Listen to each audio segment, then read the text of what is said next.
लोग ये मैसेज कर रहे थे कि लेसन प्लान का कंप्लीट वीडियो मैं अपलोड कर दूं।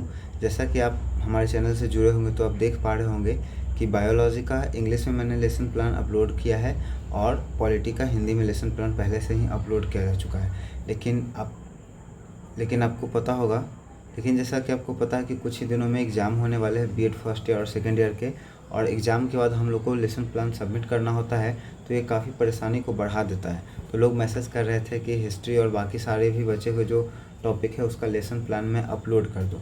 लेकिन दिक्कत क्या हो रहा था, मेरा जो लेसन प्लान मैंने बनाया था वो मैंने सबमिट कर दिया था, तो मेरे पास फॉर्मेट नहीं बचा हुआ था। तो मैंने क्या किया, अपने वीडियो को ऑन किया और उससे ही मैंने फॉर्मेट का पीडीएफ तैयार किया है।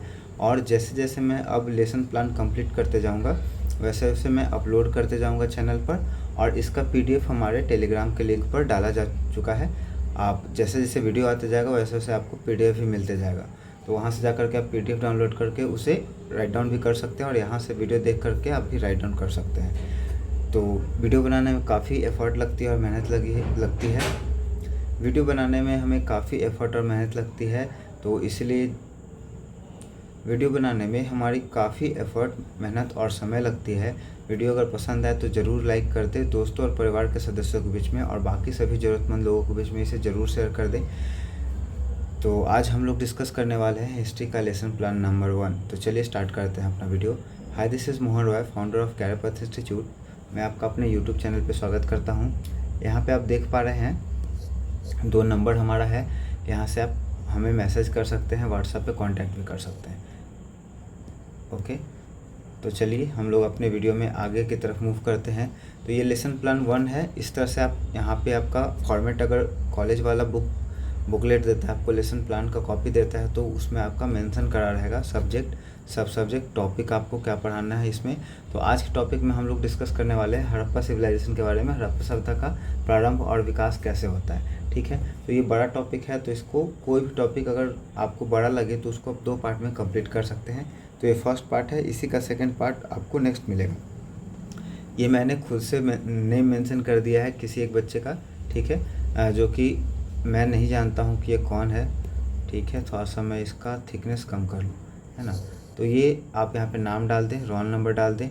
ये आपका जाएगा जिस स्कूल में आप पढ़ाने जा रहे हैं उसका सेंटर का नाम जाएगा, क्लास, किस क्लास का आप टॉपिक डिस्कस करने वाले हैं वो यहाँ पे मेंशन है। उसके बाद कौन सा पीरियड आपको मिला है अपने मन से डाल दें, आपका क्लास का ड्यूरेशन क्या होने वाला है, और उसके बाद लास्ट में डेट डालना है।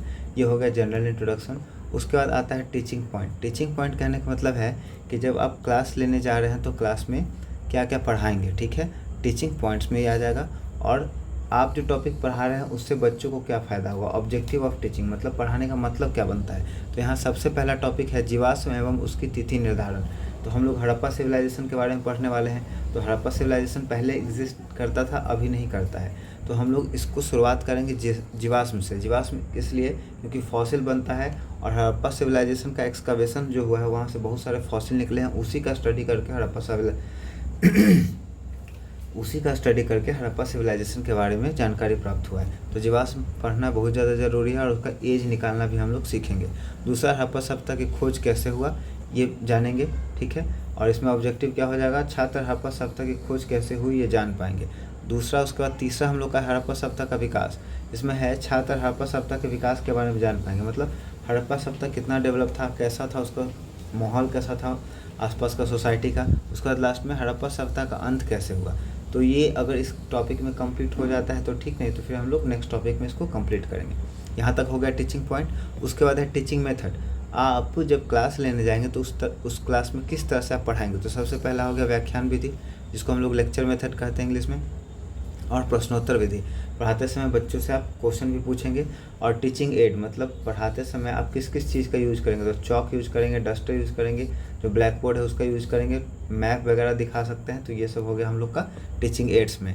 उसके बाद जब कभी भी हम लोग क्लास शुरू करते हैं तो ये मान करके ही चलना होता है कि बच्चे उस टॉपिक के बारे में थोड़ा बहुत जानकारी रखते हैं या उन्हें जानकारी है, ठीक है, ऐसा मान करके चलते हैं। और उसके बाद फिर हम लोग इंट्रोडक्शन पॉइंट में आ जाते हैं, जो कि बहुत ही ज़्यादा इंपॉर्टेंट टॉपिक होता है। यहाँ पे टीचर जो पढ़ाने गए हैं, बीएड टीचर, वो स्टूडेंट से कुछ सवाल पूछते हैं, और उस सवाल ऐसा होता है कि उस टॉपिक से रिलेटेड होता है, ना कि डायरेक्टली टॉपिक के ऊपर होता है। और सवाल पूछने के बाद जब कभी बच्चे आंसर देने में अनेबल हो जाते हैं, असमर्थ हो जाते हैं, यहाँ पर आप देख सकते हैं, तब हम लोग उसके बाद टॉपिक को पढ़ाना शुरू करते हैं। तो यहाँ सबसे पहला क्वेश्चन यहाँ पे बनता है, हड़प्पा सभ्यता किस नदी के किनारे विकसित हुई? तो बच्चे बता देंगे रावी और सिंधु नदी, ठीक है, इंडस रिवर भी इसको कहते हैं। हड़प्पा सभ्यता के लोग किस धातु का प्रयोग करते थे? तांबा का, ठीक है। हड़प्पा सभ्यता के लोगों का मुख्य व्यवसाय क्या था? तो यहाँ पे हो जाएगा हम लोग का कृषि। उसके बाद हड़प्पा सभ्यता का अंत कैसे हुआ?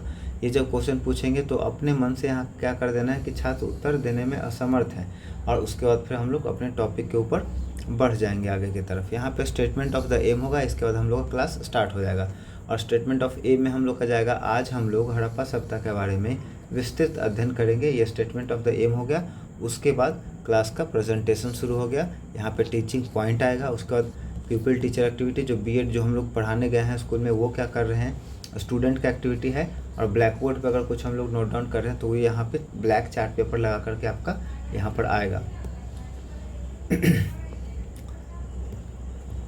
तो सबसे पहले टॉपिक यहाँ पर देख पा रहे होंगे, जीवाश्म के बारे में मैंने डिस्कस किया है कि जीवाश्म का निर्माण कैसे होता है, उसका आयु का आकलन कैसे होता है। तो जीवाश्म का निर्माण विभिन्न प्रकार के जीवों अथवा पौधों के मृत्यु के बाद पूर्ण रूप या आंशिक रूप से संरक्षित होने के बाद होता है, ठीक है।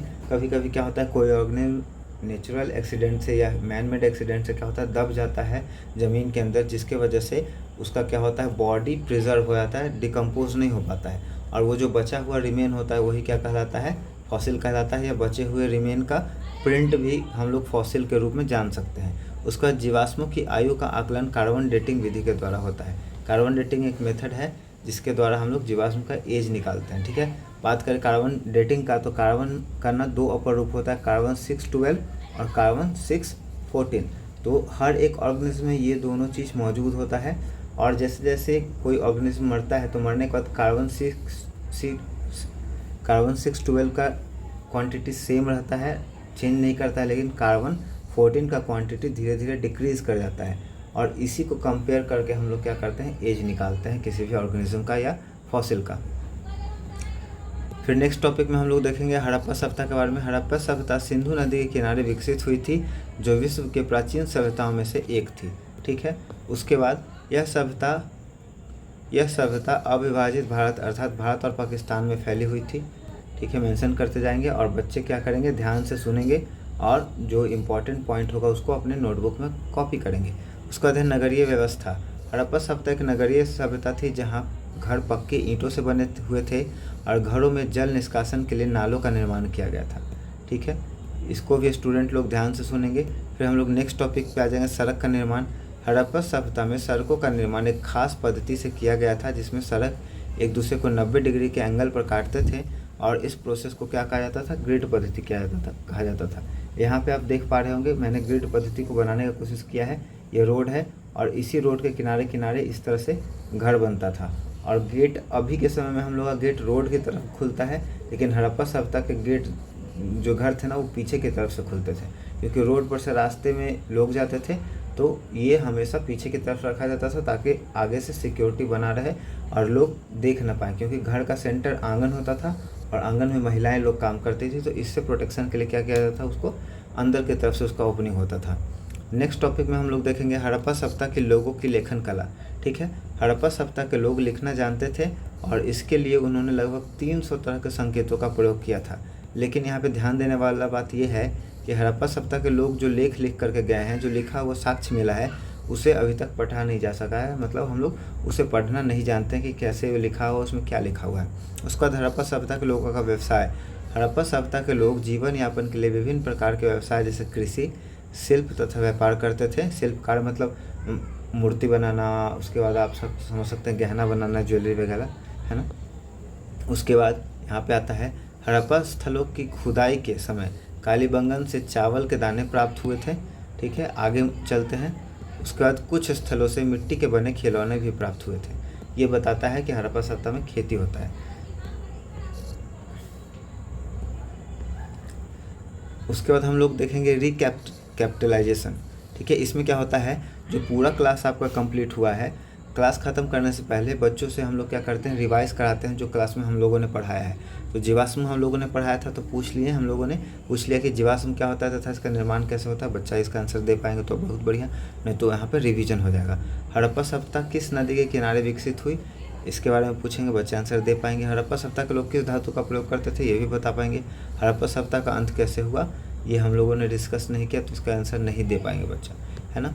उसके बाद होम असाइनमेंट में हम लोग भी कुछ क्वेश्चन दे देंगे बच्चों को करने के लिए। हड़प्पा सभ्यता के अंत के संभावित कारण क्या थे, इसका वर्णन करें।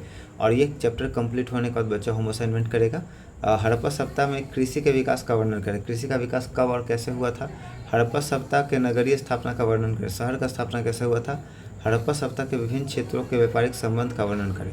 ठीक है, तो यही हम लोग का टॉपिक था। इसी तरह से जैसे जैसे हमारा टॉपिक कंप्लीट होते जाएगा मैं वीडियो अपलोड करते जाऊंगा और PDF आपको टेलीग्राम पे मिलता रहेगा।